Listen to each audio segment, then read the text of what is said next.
third edition of the Urban League Jobs Network Digital Career Success Series. I'm your host and president of the Harlem, New York-based diversity recruitment firm East Coast Executives, Kenneth L. Johnson. I'm really excited today to have our guest, Kanika Tolver, author of Career Rehab. I wrote this long intro for Kanika because I just have a great deal of respect. We've collaborated in the past. We've worked on a few projects with entrepreneurs. She's came to the Career Seekers show. Wow, I read her content continuously and constantly. So I can't think of a better guest to kick off this Black History Month celebration that we're having here at the National Urban League. So with all due respect, I just want to get into it. Kanika, what's good? Hey, how you doing? Good afternoon. I'm exceptional today. Like I mentioned, I wrote this big intro to speak about, how I feel about you and how I respect your work and all the things that you do. And I just decided, you know what? I'm just going to let her get into it. So if you don't mind, please share a brief tidbit about you with our audience. Hey, everybody. My name is Kanika Tolver, and I am from the Washington, D.C. area. I am a career coach, speaker, and an author. I have spent countless years helping professionals revamp their careers. I am a woman in tech, so I spent 15 years in the technology industry, and I really enjoy helping people transform their careers. I'm the author of an amazing book called Career Rehab, Rebuild Your Personal Brand and Rethink the Way That You Work. And this book is really about making career transformations, doing career renovations. And I'm super excited today to be here with Kenneth and to talk about how to pivot during a pandemic, because I talk a lot about pivoting in career rehab. So I'm super excited about, getting into this topic today. I always look into how other individuals that are doing this work, this work we're doing in the career space, how they feel about other people and the work that other people are doing. And I was having a conversation with Tristan Layfield, our last Digital Career Success Series guest, in preparation for his DCSS. And we're speaking, and I mentioned your name, and he turns around and pulls up the book, Career Rehab, right? And I'm like, yes, that's what I'm talking about. And he's like, look, I'm deep in this book right now. I'm getting ready to wrap it up. So, I know today, speaking with Kristen from the National Urban League, and we plan on raffling your book off today. So I'm really excited about that. So for all of our participants and listeners out there, please drop questions in the Q&A, because that's how we'll determine who we're going to raffle the book off to. So, Kanika, I'm gonna let you go. All right, let's go. All right, before we get started, I really wanted to focus in on hearing from you guys, from the audience. What type of pivots are you trying to do within your career? Are you trying to get a new job? Are you trying to change careers? Or are you maybe trying to get a promotion? Please drop it in the chat. If there's any type of career pivot that you're trying to do right now, I would love for you guys to drop what type of pivot do you want to do right now during this pandemic? All right, I see some people are saying they want to change careers. Yeah. In the chat, I see people are talking about they want to get higher education in tech. They want to get a promotion. They want to get a new job.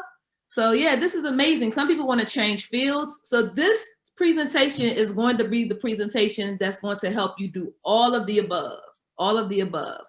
So today I'm going to be talking about how to pivot during a pandemic, but I'm going to be talking about how to brand, market, and sell yourself. Because in order for us to do any type of pivot within our career or within our businesses, we have to learn how to brand ourselves.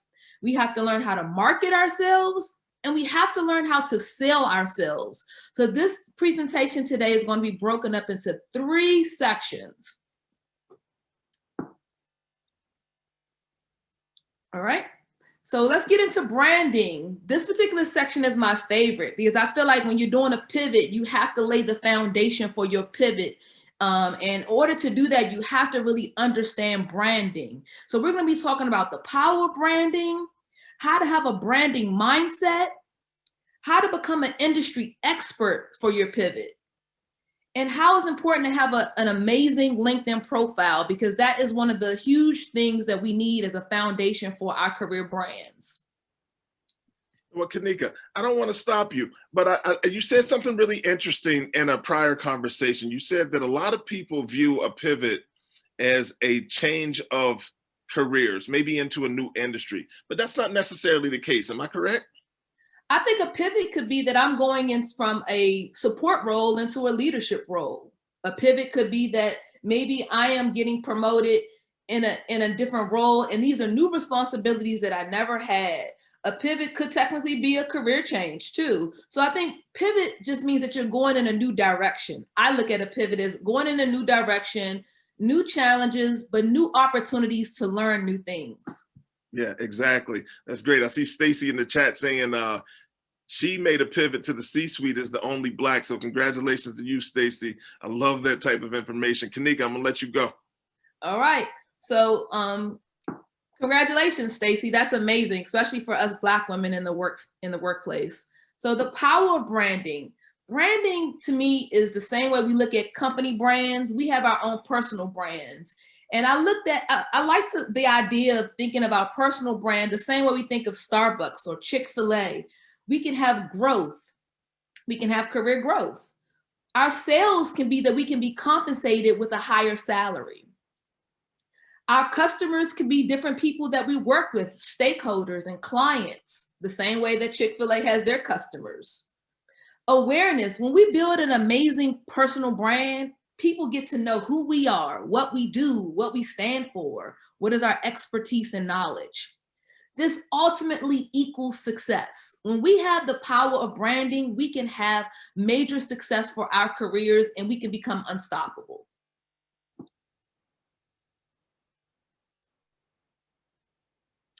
All right, but the thing that I think that stops us or is a challenge or is a hurdle is that we have to shift our mindsets. If we're going to do this pivot during the pandemic, we have to shift our mindsets from being an employee to being a brand. Being an employee is someone that just does what they're told. They don't go above and beyond. But a brand is a person or a company that goes above and beyond to offer a unique product and service. Our expertise in education and experience is the same way that we look at when people sell products and services. We have to develop a personal brand that stands for offering something unique within the workplace. So these are 3 ways that you can embrace a branding mindset. This is 3 ways. The first thing is we have to write down our weekly accomplishments. We have to keep track of what we're doing. We get so busy and get so caught up in our tasks that we forget that we are accomplishing a lot of things throughout the weeks that we've been working during this pandemic. And in order to do that pivot, you're gonna need to write that down and document that so you can update that on your LinkedIn profile and on your resume. The next thing is we have to make sure that we show up and we have to communicate effectively on virtual meetings, because a lot of us are doing virtual meetings, conference calls, phone calls, and emails. When we show up and we communicate effectively, we are standing out and we are a brand. Great brands communicate and people can lean on them for their expertise and knowledge. And the last thing is we have to start making the small things sound big. That report, that briefing, that presentation, that Excel spreadsheet that you've been doing every week, we have to call it out in a big way because you are doing something amazing, but you're not calling it out in a way to stand out on your resume and on your LinkedIn profile. You know, Kanika, I find that happens often. I think people don't really understand the importance of the work that they're doing on a daily basis and how it adds impact to the bottom line. And to your point, that's really a part of their brand. It is. And I think so often we get caught up in the day-to-day tasks that we're not thinking about the bigger vision of the company, the bottom line. That briefing, that presentation that we're doing is probably something so powerful for that organization that we're not calling it out, and we're not calling it out in a big way when we're interviewing and when we're telling people what we do every day. So it's very important that if we're going to do a pivot, we got to make the small things that we think are small sound big. All right, so these are 5 ways that you can build your personal brand during this pandemic. You can do it at any time, but since you may have some extra time, I'm just going to give you a couple of things that you can work on in your extra time if you have it. It's important that we tell our managers and we hear about new projects, maybe through the grapevine or a detailed opportunity, that we step up and we work on challenging projects. We know that things been stale for us. It's time for us to work on more challenging projects. It's so important for us to enroll in training. Like you guys are here today. You're here to learn something new. It's important that we go to virtual trainings and also we get training that is more formal through our job. I'm a big fan of earning professional certifications. It's the shortcut to the check. In my point of view, that I don't think everything requires a new college degree, but you should be getting certified in the things that you're not knowledgeable about. And I think certifications are an amazing way to do that. If you have 30 minutes of your time, listen to a industry-related podcast show. It will give you some valuable information in a short period of time. If you could just spend 30 minutes to an hour listening to an industry-related podcast show. And the last thing is reading a career-related or blog or article that's going to help you continue to keep your knowledge fresh. These are small things that you guys can do, and you can just spend small amounts of time building your personal brand this way. Wow, that's amazing. And I haven't looked further into your slides, but do you have any particular certification platforms that you value, that you think people should go to look for opportunities to get certified? I really value, I'm in tech, so by trade, I do know a lot of tech certifications, but I do value using udemy.com to learn, because you can have low cost learning. You can basically get a class for $9.99 that could prepare you for the certification. So people I know have prepared for the PMP using Udemy.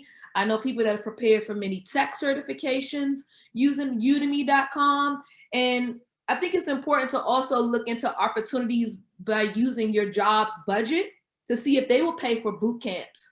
But udemy.com, you can't beat $10.99 to get a course, and you can take it at your own leisure, and then you can go and take the exam, at a later time. Thank you. Welcome. All right. So if you want to have an outstanding brand, I think the first thing that you have to start off with is creating a LinkedIn profile. Taking your existing resume and creating a LinkedIn profile.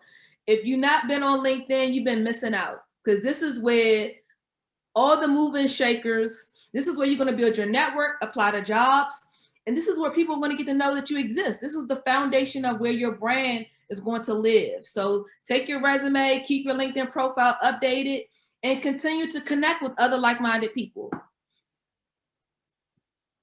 All right. So we talked about branding. Let's talk about marketing. So now that you have this brand, you've established having this brand, now you got to get out there and market yourself. The same way we see billboards and ads out on the street, we are human ads. And in my book, I talk about how marketing yourself like an ad, ads stands for accomplishing dominating success. Ads stands for accomplishing dominating success. You can accomplish dominating success when you use job board sites, build your LinkedIn network, connect with recruiters and professionals and leaders. When you maximize social media the right way, and when you attend networking events like this one today.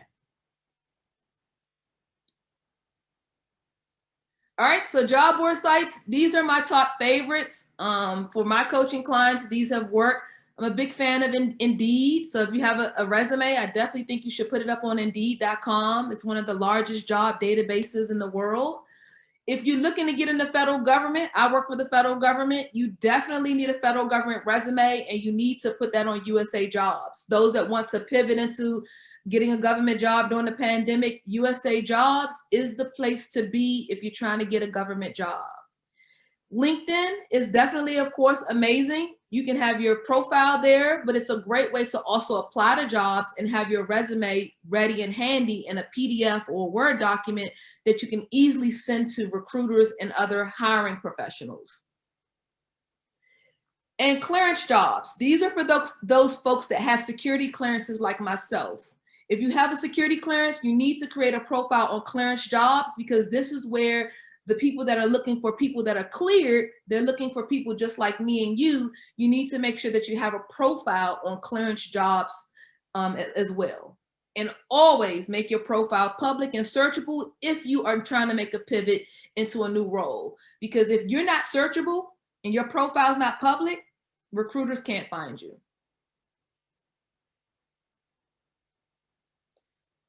All right. So the next thing is LinkedIn.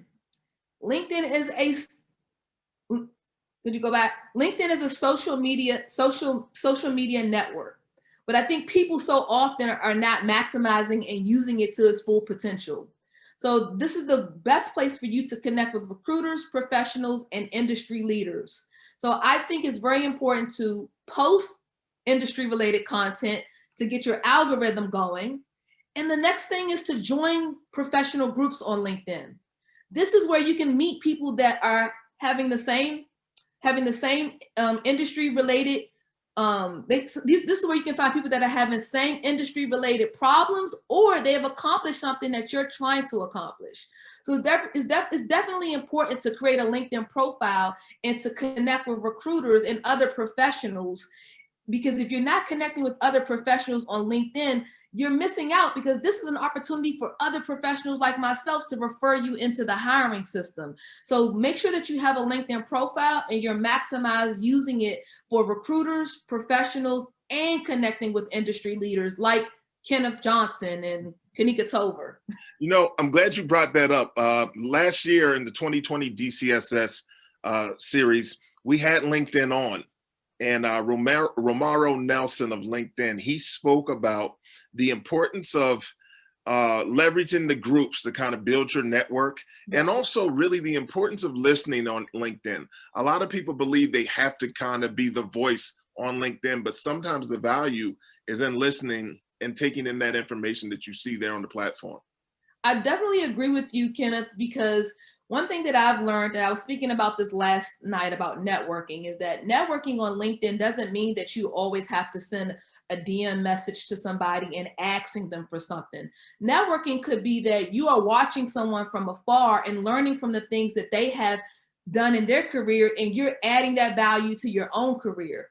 Or networking could be that you are engaging on someone's post and they get to see that on a daily basis. And the more that they see that engagement, you're indirectly building this relationship with somebody because you're constantly engaged in their content, but you're also engaged in the things that's going on in the closed communities. So networking doesn't always be, hey, I'm going to hit up Kenneth and say, hey, is your company hiring? I think it's about fostering healthy relationships and then going in for your ask. All right. So social media.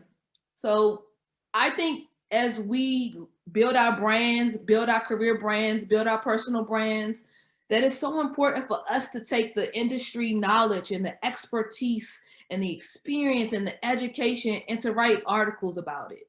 You can blog on your own personal website. You can blog on LinkedIn Pulse. It's a great way to get noticed by recruiters in a different way. So if I'm in tech, then I can have blog posts about my technology industry experience, my project experience. Everyone has a resume. Everyone has a LinkedIn profile, but everyone doesn't have a blog. Everyone doesn't have a personal website, and everyone doesn't have products and services that they offer. This is getting to a point that personal branding used to be frowned upon.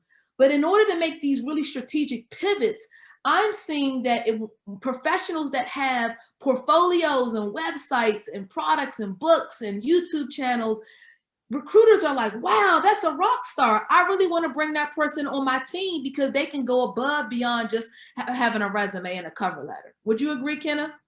I definitely agree. I think, you know, exposure, the line is getting really blurry between employee and company. And I think that a lot of companies are understanding that the talent they have in-house can be the greatest ambassadors for bringing future talent in. And I believe that they're very supportive of people kind of branding themselves in a very strategic way, individually and as a representative of the corporation. Right. I think that people are saying that those talents and gifts and passions that Kanika has as a public speaker or as an author, maybe she can use that in the workplace. Maybe we can leverage some of that knowledge that she has and we can continue to shine. I can be an ambassador for my organization and I can help them grow and help them make more money. So I think it's all about being strategic, and I think it's all about understanding what industry you're in and who is your audience, and playing to that community and that audience of people online. You know what? While you're there with that particular point, I'm going to knock off some of these questions in the actual Q&A because it's getting really crazy. People are loving your content. Let's go. So we have a question. Do you recommend targeting positions or industries in your LinkedIn headline? What's your preferred LinkedIn headline format? That's a really good question. I think that with LinkedIn, for it being for search engine optimization purposes, when people say that they see that you're a scrum master, a project manager, or you're a finance analyst, I think when they see that in your headline, I think it's easy for you to come up easier in the search results. I do think it is good because I think it's setting the foundation of your brand tagline, what you are expert at, and the recruiter or the headhunter doesn't have to go all the way down your entire LinkedIn profile to know, is this person really a good fit for the position that they're looking for? So I'm a big fan of having, that headline of the type of job titles you're looking for, but then optimizing your skill sets and your technologies and all the things that because those things come up in the search results as well. And what I think that's great advice, because the headline is the strongest puller in the algorithm. So the things that are in your headline are the things typically that people are searching on, right? So Please don't have looking for work in your headline. Right. That's not who you are. You actually have skill sets that you want to leverage there in that particular piece of residential real estate. I have another question for you, Kanika. This is an interesting one. We find this one a lot, right? So if you're an introvert, how do you leverage a platform like LinkedIn? Had this question last night. I was actually on another webinar, and in my book, I talk about how introverts network versus extroverts network differently than introverts. I'm an extrovert, as you can see, big personality. I like to talk. I like to be on spotlight. So those folks like my husband and folks that don't really like to be in the spotlight, I think it's quality over quantity. And I say that sometimes we try to overindulge in networking and we don't have a true laser focused strategy. So I would say for those folks is to really focus in on what is your why and why you're networking. Don't try to overwhelm yourself with trying to network with everybody. Focus in on, I am trying to accomplish this goal for my networking, and I have to be very strategic in those that I'm connecting with on LinkedIn to make sure that my goal is aligned with my why. I'm not just connecting with any Blow Joe on LinkedIn that isn't going to serve a purpose for my career. So I think that's very important. Quality over quantity. Extroverts, we network with any and everybody because we just like to do that. I think it's important to develop a introduction message and create a template and be very focused in on what are you trying to get out of those networking relationships. And the one thing that I always tell people, always edify and compliment who you're trying to contact. Make a connection between what you see on their LinkedIn profile with what you're trying to do for yourself, because a lot of times people don't really know who you are. But if I go on Kenneth's LinkedIn profile and I see that, he's a diversity recruiter, and I make the connection from an old webinar that I've attended, he's going to be more inclined to probably respond back to me than me just asking him just a blanket question without really making a connection between how I got to know who he is. That's great. You know what, this question from Atia, it's very much in line with the topic, pivot in a pandemic. So she reports she's a healthcare administrator, but since COVID-19 vaccines are now mandatory, do you have any suggestions on how to transition your resume or bio to get the attention of other industries? Of other industries, so during a pivot and during the pandemic? Exactly, so, the exact topic. Exactly. So one thing that I really think is important during the pandemic right now is trying to mash up your past with your future. really rewriting your bio or rewriting your introduction professional summary in a way that matches up where you've been and where you're trying to go. And identifying the transferable skills with the things that you feel like are going to add value to your future. Because if we're trying to do a pivot, the things that you accomplished in the past, they still count.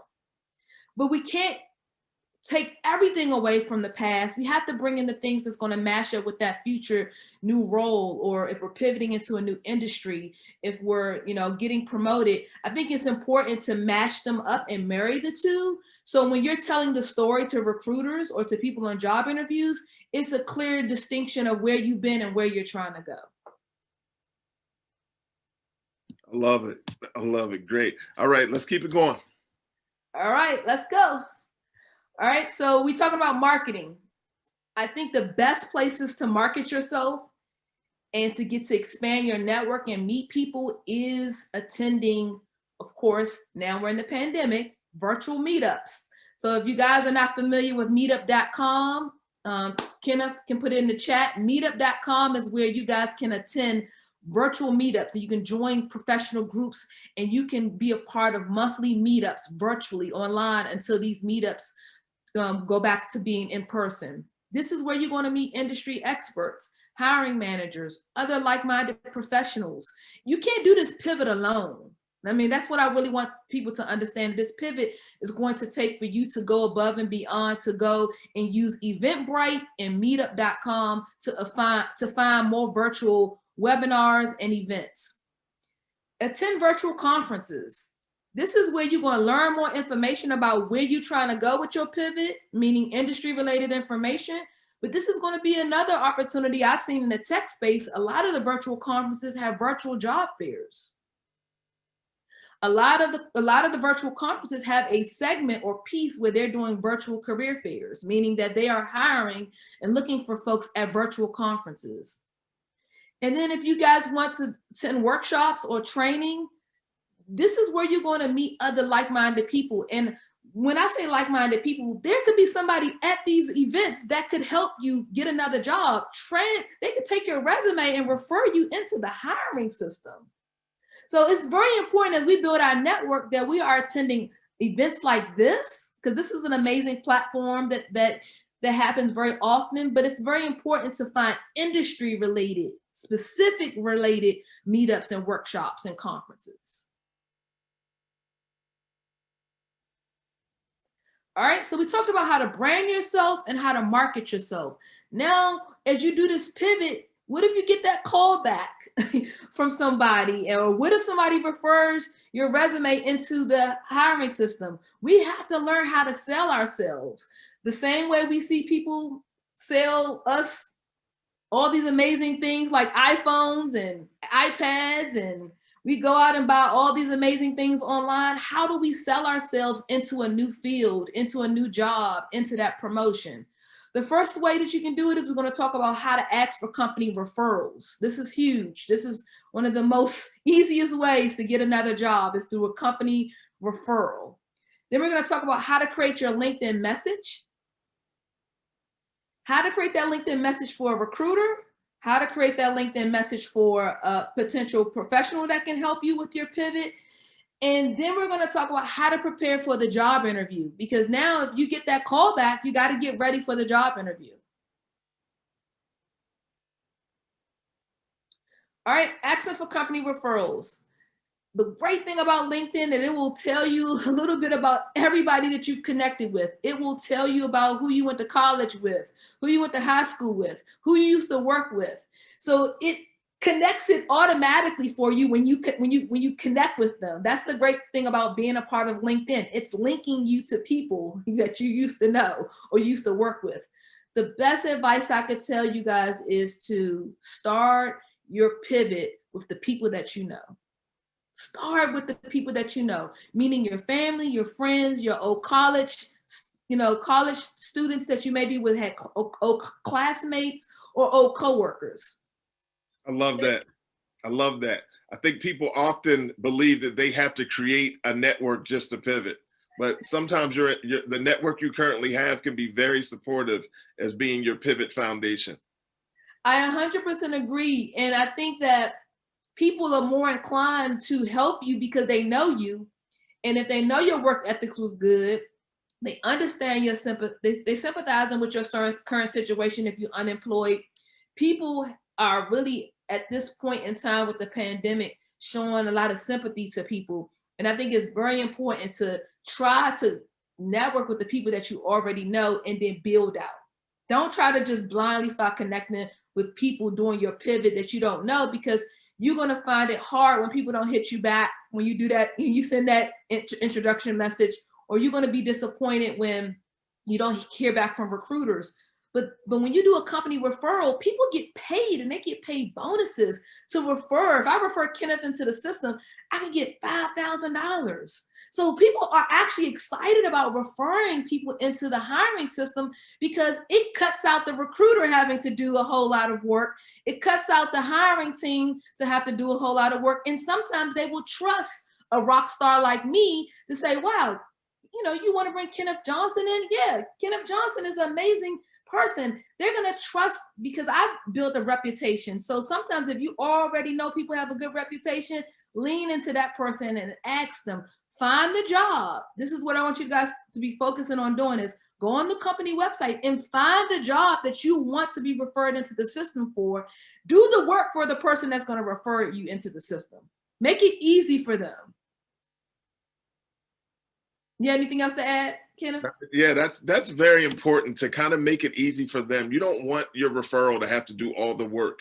You want to find the actual opportunity and then outline why you believe you're the ideal candidate for this role, and then let them kind of do their magic from there. Great advice, Kanika. Yes. All right. So if you guys are trying to sell yourself through creating a LinkedIn introduction message, it is very important for you to make sure that you first introduce yourself to recruiters and hiring managers and industry leaders. When I say introduce, I mean, I'm saying this for an example. Hi, my name is Kanika Tover. I have 15 years of technology experience, leading teams, doing software testing, doing software development. I came across this opportunity that I think that I would be an excellent fit for. And you want to make sure that you are introducing a little bit of who you are in a couple of sentences. And then you want to go into your ask. You want to say, hey, I'm on Microsoft.com's website, and I found this amazing senior consultant opportunity that I think that I could be a good fit for based upon the introduction that I provided in the first couple of sentences. Because they want to vet the message, because they're not going to really look that deep into it. If you just say, hey, y'all hiring, that's not going to work in this type of like pandemic, because a lot of people are looking for opportunities. So you want to have that elevator pitch with a couple of sentences of basically letting them know why you feel like you're a good fit for the role that you found. Then you want to attach your resume and your cover letter to the message, and you want to close out the message with your contact information. It is very important to make sure that they know how to reach you via phone and email in the introduction message, just in case they don't get that deep into looking into your resume. But just going in and asking for an opportunity, there's 1,000 people asking. But I think we have to have an introduction message that is very much more focused on, making sure that we stand apart from everyone else. Yeah, I think that's really important. If you can have a micro pitch that kind of ties your background or your area of influence directly to the goods and or services of the company, it definitely positions you to get a conversation about how you can be involved. So I think that's good information. And then when we're doing introduction messages to other peers, I'm a project manager, I'm looking for a project management role, and I'm reaching out to Kenneth and I'm saying, hey, Kenneth, would you be mind, referring me into the system? It goes back to what we talked about on the last slide, is that I'm still in my introduction message. I'm introducing myself to somebody maybe that I don't know, but I'm also doing the legwork of finding the vacancy announcement number and the URL to the actual job posting, and I'm attaching my resume. But I think now in this pandemic, to be honest with you guys is that we have to set up virtual chats. We have to do virtual Zoom chats. We have to do phone calls. We got to go a little bit above and beyond just sending that DM. What do you think, Kenneth? Yeah, I definitely agree with you. You know, I want to back up just a second. So we have a question that I want you to kind of address. So on a scale of 1 to 10, how important are recommendations on LinkedIn? Huge, very important. So the reason why I really believe in endorsements, I like to call them endorsements because we brands here, right? You know, we brands, we're talking about pivoting and building our brand during the pandemic. The same way you get brand endorsements, you see people endorse LeBron, you see people endorse Jay-Z, you see people talk about that new album, or even in my book, I have people like Minda Harts, she did an endorsement. It's the same thing as a recommendation. What you're doing is you're getting people that you work with to put that on your LinkedIn profile. If I scroll down to your recommendations on your LinkedIn profile and I see that you've gotten stellar reviews from the VP or from your manager or from other peers, I'm like, yeah, I need to set up a phone call. As a recruiter, as a hiring manager, I'm like, oh, this person definitely is worthy of me taking the communication further than just the direct message or email. Highly recommended. And one thing I want to say about that, Kenneth, real quick, is that goes back to what we said on the last slide about asking for company referrals and leaning into our network. Get your recommendations from the people that already know you. Exactly. Stop trying to overthink of that. I got to get recommendations from people that I rarely knew in my company or they never worked with me. Lean into the people that know you the best and ask them. You know what? Better yet, I'll write it for you. I'll draft it for Kenneth, and Kenneth can review it, and then he can make his edits, and then he can post it on my profile. Yeah, I think that's the best way to do it, because then you're being mindful of another person's time as well. So that's great advice for people to actually draft what they want to share, or what skill sets they want to focus on, and then send it to the person, and then the person can do their edits and then place it on the recommendation and or referral portal. So great advice, Kanika. I know you got a ton of information ahead, so I'm gonna let you go. So we have one more slide, and then I'll be taking questions. So now you get that, you basically got that company referral coming through. Kenneth then put me through the system. I'm good. They say, oh, Kanika Tover's resume is good. Yeah, we're good. So now Kenneth said, hey, they want to have set up an interview. You got to get ready for the interview. You got to seal the deal. I look at job interviews. In my book, I talk about job interviews as showtime. The same way Beyonce prepares for On the Run tour, you got to prepare for your interview. And job interviews is where you have to shine. So the first thing is that we have to review the job opening qualifications. It is the cheat sheet to what's going to happen on the interview. And I'm not saying you have to know everything on the job opening posting, but I think it's important to know a good amount of the information to at least talk to it and bridge the gap between what's on your resume and what you know, and tell the story of how you can add value to the organization based upon what's on that job posting.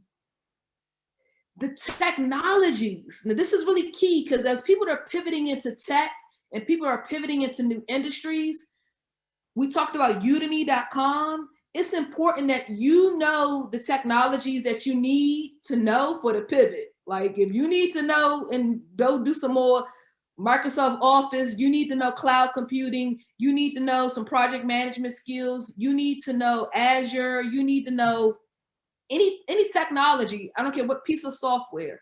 It's important that we take the Udemy class on udemy.com, put it on our resume, and be able to talk about it when we get to the job interview about our experience. Because right now, that's the make or break for people that's trying to pivot into industries like tech. You know, I'm so glad you're speaking about Udemy, because I really do value the platform. And I just want to share with everybody that's on, it's not just about tech when you go to Udemy. There are courses on pretty much anything you can think of on that platform. So whatever industry you're in, I honestly believe that if you kind of go to the site and look through, you'll be able to find what it is that you're looking for to brush up on. Kanika, we got a ton of questions in here. Let's go with the questions. So how did you identify when it was time for your pivot? When I got tired of not having career ownership, when I got tired of making it the employer's responsibility, when I took back career ownership and I decided to rebuild my personal brand, I said that I am the architect of my own career. Any new pivot that I want to do is Kanika's responsibility. And that's what career rehab is all about. It's really about career renovations, gutting out the things that's happening well and putting in the things, gutting out the things that's not happening well and putting in the things that's going to happen well.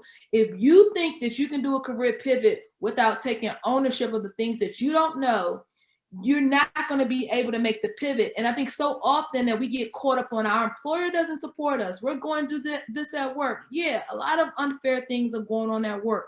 But the pivot is really our responsibility. We have to change the personal branding story for our life. And it comes through us first. I love it. You know what? This is going to be, so we got 5 winners of the raffle, right? So let me just announce them real quick. Okay, sure. Go ahead. Yeah, Patricia Springs, Zenobia Palmer, Arian Everett, Lakimja Maddox, and Natasha Walker. Listen, when y'all get that book, there's a ton of great information in that book, but just go to the chapter that I'm featured in. Just run to that chapter. Yes, Kenneth is in the book. He did drop some major gems. Yeah. I mean, I think if you're trying to make a pivot during the pandemic, this is the perfect book. I didn't write this book knowing that we was going to be in a pandemic. But Career Rehab is a 5-star book on Amazon. And if you really want to be a brand and not an employee, you want to learn how to date jobs, if you want to learn how to market yourself like ads, if you want to learn how to network like a hustler and always be able to pivot no matter what situation is going on, this book will help you navigate those career challenges. Wow, love it, love it. Hey, I also love that a lot of you guys are sharing your LinkedIn information in the chat. Please connect and network with the people on the Digital Career Success Series. Kanika, I'm going to bounce into these questions. So I have Anna who says, folks seem turned off by bragging on LinkedIn and find it self-serving, which isn't a bad thing. But how do you find that balance, since you don't want to put everything on LinkedIn and you don't want to be wordy and have a crowded profile work against you? I think it's important to definitely be clear, concise, and unambiguous in your profile. I don't think that it's a good idea to have a long, very long professional summary or introduction at the top. I think that that's just overkill, right? I think it's very important to hit the key points at the top, but then also make sure that you're filling out your profile. One thing I talked about last night is that some people are not completing their profile. There's some people that's doing too much on their profile, and then there's some people that's leaving it looking like chicken bones. They ain't putting nothing on their profile, and nobody really knows what they're knowledgeable about and what their career path is. So I think you have to find that, that good fine line between being too wordy and over bragging. But I think that it's important to highlight the things that you accomplish. I don't think, putting your college degrees and earning certifications and putting recommendations, I don't think that that's bragging. I think you earned that. And I think it's important. And I think it's important for employers to know that. And if an employer thinks that that's overly bragging, it may not be the right place that you should be going to. Yeah. I get it. All right, great. So Stephanie wants to know, she says she needs to upgrade her tech experience. What is the most needed skill in tech currently? Right now, I think the most important skill would be, there's so many avenues and roads and streets to go down in tech, to be honest with you, but cloud computing, cybersecurity, those are the top 2 that come to mind, and project management. I just want to put this out there to those that are listening. You don't have to be a developer or a coder to have a successful tech career. That's a myth. I'm not a developer. I made mid 6 figures. I made 6 figures before the age of 30. You have to find what path within tech is a good fit for you. Cybersecurity and cloud computing is the 2 hottest things right now, because we see that there's security breaches going on. and we need to secure systems. And we know that a lot of applications and systems are moving to the cloud. But I'm a project manager, and I would say the Scrum Master certification is super popular too. It's an easy exam, and you know, it's just leaning into your strengths, I think. What do you want to do in tech? Got it. All right. So we have Scott. And Scott's basically, he's transitioning from a social service program manager position, looking to get into arts administration and business position, right? Now, here's the challenge. Wants to know if you have any recommendations and or advice on how to get your current employer to invest in building your skill sets, despite it not being aligned with your current position. You know, as I read that, I had to chuckle a little. Let me know how you pull that one off right there. I really want to know how you do that. How do you get your current employer to pay for skill sets that you might not use there? That's a really good one. That's a corporate rebel right there. If you could get that, exactly. if you could get that to happen, then you really getting it. And I've done that in a way. So I think it's important to identify maybe doing a detailed opportunity, going to another group. So like if he's moving into another industry, like, okay, I'm gonna use an example. Let me tell a quick story. During the Obama administration, I did a detailed opportunity for a couple of months to help that particular government agency set up their social media marketing office. I went to Georgetown University to get a certification in social media marketing. In my mind, I knew I was using it for myself because I wanted to market Kanika, you know, but I used that opportunity to get them to pay for something that was a need at that time. So I think if you can find a way to work on a special project and loop it back into the work and say that this special project is going to require this skill set, I think that that's easier. But a lot of organizations, then they're going to probably decline it if it's just too like far to the left, to be honest with you.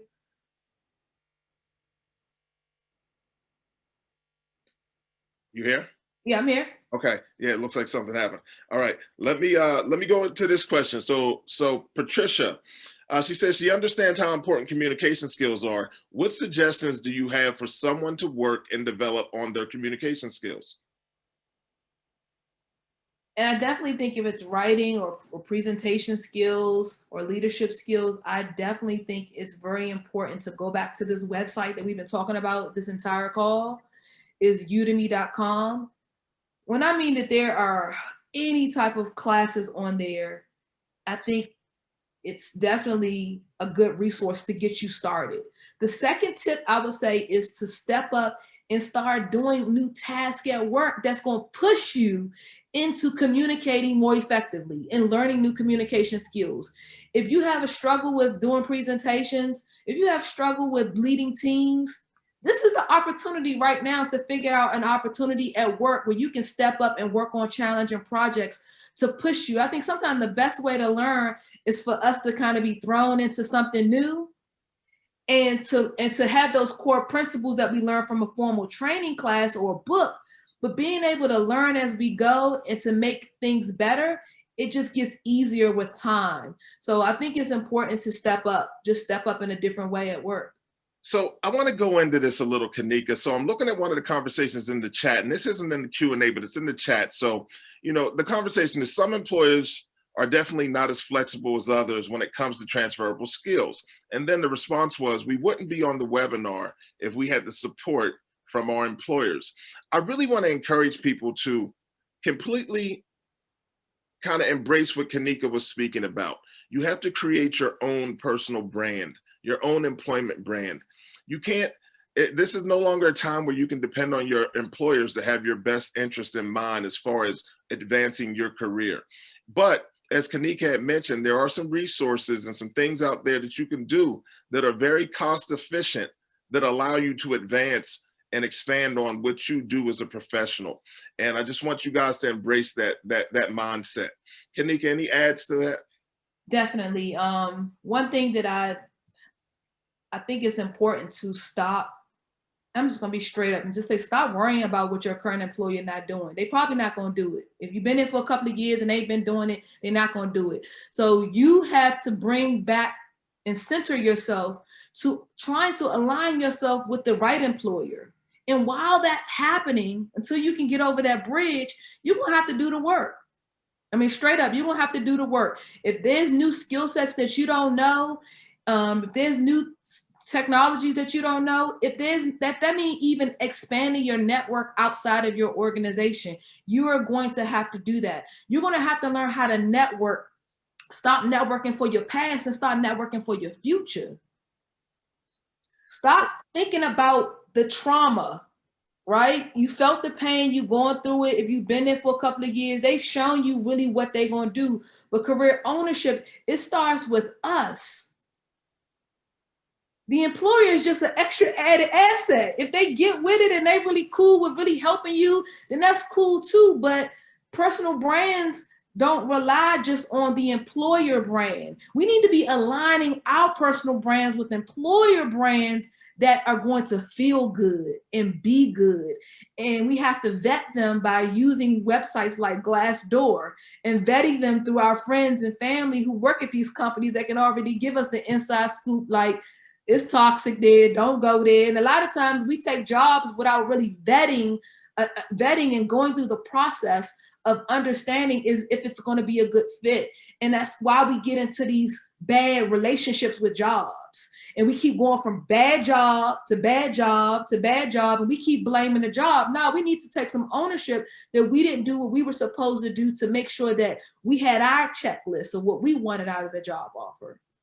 I love it. All right, we're going to try to knock out maybe 2 or 3 more questions. So here we go. Toya wants to know, how can you pivot into another field after COVID layoff? I have no interest in tech at all, but I'm wanting to move into HR or criminal justice. If you want to move into HR, I definitely think it's important to look at some professional certificate programs through some colleges and universities. That's a shortcut instead of getting a whole HR degree. I think it's important to start connecting with people that work in HR and asking them, what are the HR standards for me to like actually do a pivot into that industry? I don't think that's an unrealistic pivot. I think that you need to make sure that you are building a network of other HR, human resource specialists and people. And I would be looking on my personal connections on LinkedIn, and I'll be going up in the search and I will be looking for human resources, people with those job titles that are my current people that are in my network, and I'll be picking their brain and I will be aligning what they tell me to do with actually doing the work to get into HR if that's my goal. You know what? I'm glad you went in that direction because you know, we had someone who missed the answer about the LinkedIn headline, so they're not clear on whether they should post a title or what they're doing now or something like elevating brands. And let me jump in here real quick. So if you list a title like elevating brands, so just think about it from this standpoint.